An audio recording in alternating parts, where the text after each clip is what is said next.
Boa noite, gente. É, eu vou começar a gravar minhas aulas, tá? Como eu havia prometido para vocês. É uma forma, assim, de eu estudar também, né? Esse concurso da PMSP 2022 será bem concorrido, né? Já saiu o número de inscritos, né? Inclusive os nossos nomes já estão em diário oficial, né? Saiu dia 11. E assim, vai ser bem concorrido, né? Vamos ser bem peneirados. E então, assim, a gente tem que estar bem preparados, né? Vamos fazer a nossa parte. Eu vou começar o dia de hoje falando sobre o Paulo Freire, né? Esse grande nome aí que todos os concursos que eu prestei, eles sempre cobram, né? O Paulo Freire. Em especial esse livro, Pedagogia da Autonomia, que é o que está aí também nessa bibliografia desse concurso, né? A PMSP para 2022. E assim, geralmente cai lá três questões sobre ele, né? Já teve vários concursos que cobrou a dissertativa sobre ele, né? E como está no edital que terá uma dissertativa sobre algum autor, né? Vai ser uma sobre estudos de casos, né? E um sobre específico é algum autor. Então a gente não sabe, né, o que vem aí para frente, o que nos espera. A gente tem que saber um pouquinho de tudo. Entrando aqui sobre o Paulo Freire, assim, eu vou falar um geral, né? Lógico que tem muito mais. Mas geralmente eles cobram isso que eu vou falar aqui, né, para vocês. Eu também, nesse momento, não estou lendo todo os livros, né? Eu comprei, eu comprei a apostila, né? Ó, tô estudando só os resumos mesmo também, né? Porque nesse momento não dá para ler tudo que eles pedem, não. A gente vai fazendo o máximo possível, né? Eu tô anotando bastante, a minha forma de estudo é essa, né? Mas cada um tem sua forma aí. E uma delas é essa que eu tô fazendo para vocês. Eu penso que isso ajuda, me ajuda e ajuda vocês também, né? Aquela questão do conhecimento, ele tem que ser passado, né? Não pode ser só pra gente. Então, a primeira questão que a gente tem que saber do Paulo Freire em Pedagogia da Autonomia é que ele condena essa educação bancária, né? Muitas vezes bem assim mesmo, educação bancária, que é o quê? Aquela educação que você transmite o conhecimento, né? O professor transmite o conhecimento e o aluno só fica ali passivamente recebendo. Então ele condena esse tipo de educação, né? E prioriza o quê? Ele prioriza o diálogo, né? Ele fala muito na questão da dialética, o diálogo entre professor-aluno, aluno-aluno, né?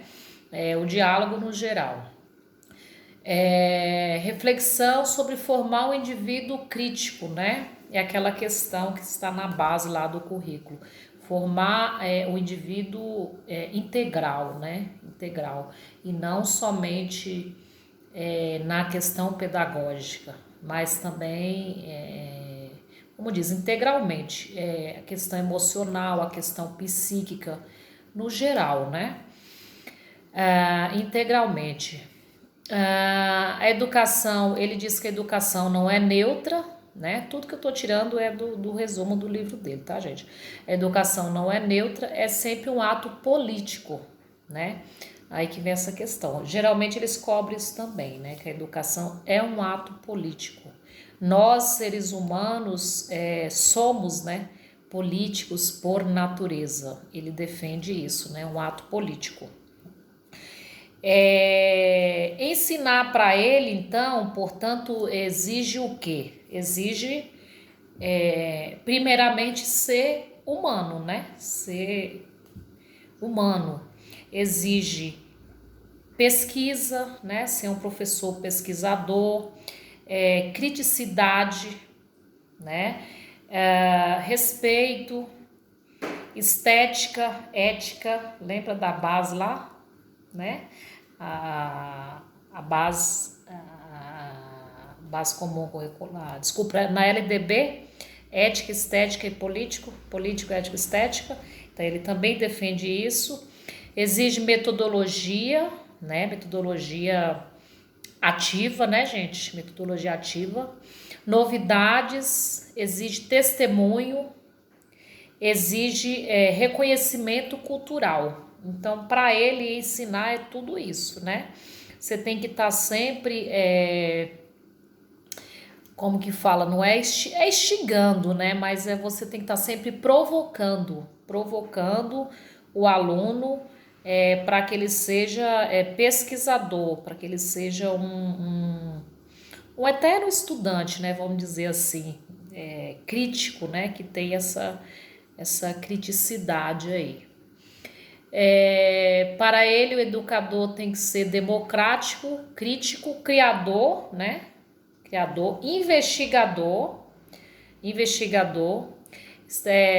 tá sempre inquieto, rigorosamente curioso, né? Ele fala muito da curiosidade. Quando a gente fala em pesquisa é isso, né? Ser curioso com essa nova forma de viver na contemporaneidade, né? Porque nós estamos na contemporaneidade.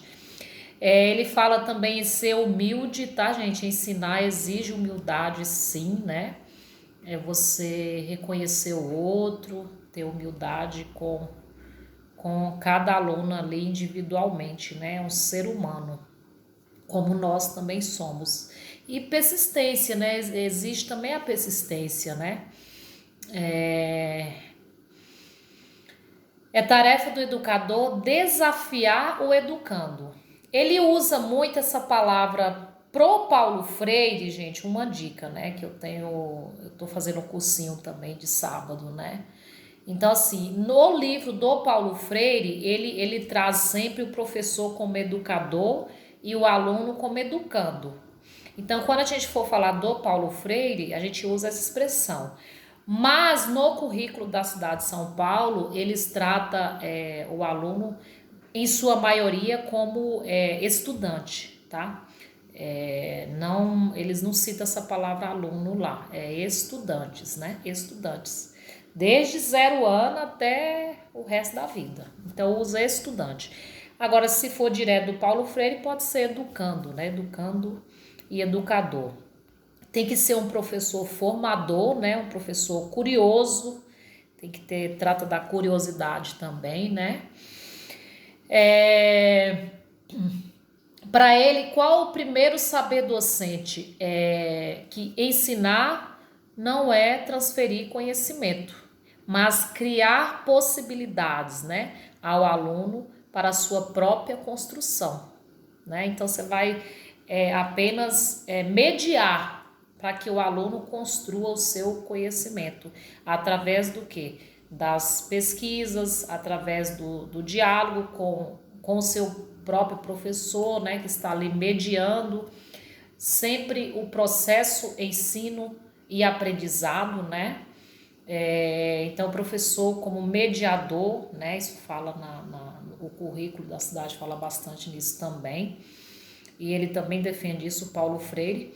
E o aluno que faz o seu próprio conhecimento, né? Através dessa mediação do educador, né?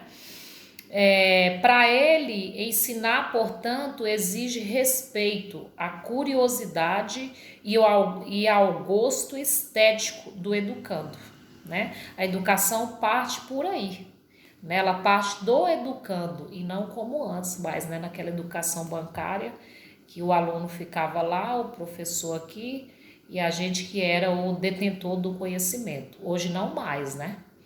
Para o Paulo Freire, a gente está sempre aprendendo a aprender, né? Ao mesmo tempo você aprende, ao mesmo tempo você ensina, né? Você aprende com o aluno aprende com você, o aluno aprende com o outro aluno, né? E é nesse sentido para ele. E você vai provocar esse gosto pelo estético, né? E a sua inquietude, linguagem, as suas diferenças, né?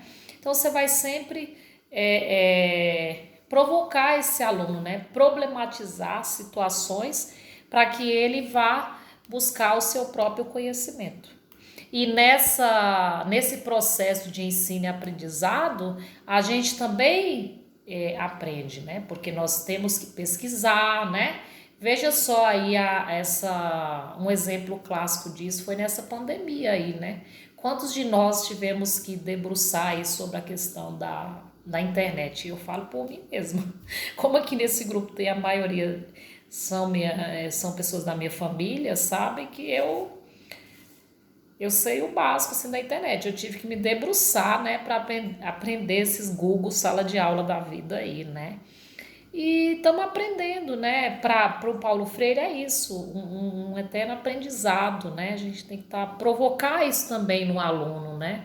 E o professor também ser ativo, não ser um professor passivo, né? Sempre levar novidades que faz parte da vida do aluno, né? E que vá provocar nele uma vontade de aprender, né? E aprender de forma que seja significativa para ele, né? Para aquele aluno, aquele ser humano, né? Que tem as suas peculiaridades, tem os seus interesses, né? Individual ali, né? Que a gente tem que olhar o aluno sempre como único, né? Um ser humano. Eu não posso olhar uma sala homogênea, né? A nossa sala é heterogênea, né? Tem pessoas, né? Cada um ali tem seus valores, moral, ética, estético e assim vai. Então é isso, né? Basicamente é isso do Paulo Freire. E aí a gente lembra aqui das palavrinhas-chave para ele, né? Que é importante a gente lembrar, que é essa questão do respeito, né? Respeito com o ser humano, respeito com as suas individualidades, né? Com os seus problemas, as suas frustrações, né? Esse livro também fala disso, que a pessoa, o educando, ele pode sentir raiva, ficar nervoso, né? Ficar frustrado, isso faz parte do ser humano, né? Ele fala disso mesmo, os nossos sentimentos, né? Então, respeito, as palavras-chave, respeito, ética, reflexão e dialética, né? Sempre fazer a educação através do diálogo, né? Diálogo entre todos os participantes ali, né? Da educação, do processo ensino e aprendizado. E sempre com aquela intenção, né? De formar um estudante protagonista, né? O currículo de São Paulo adora esse nome, protagonista da sua vida, né? Tá bom? É isso, gente. Basicamente é isso do Paulo Freire, tá? Que eu vi aqui no resuminho do livro. Mas assim, vão trazendo mais informações aí e depois eu vou gravando aos poucos aqui esses pedagogos que indicaram aí na bibliografia, tá bom? Boa noite, fiquem com Deus, até a próxima, tchau!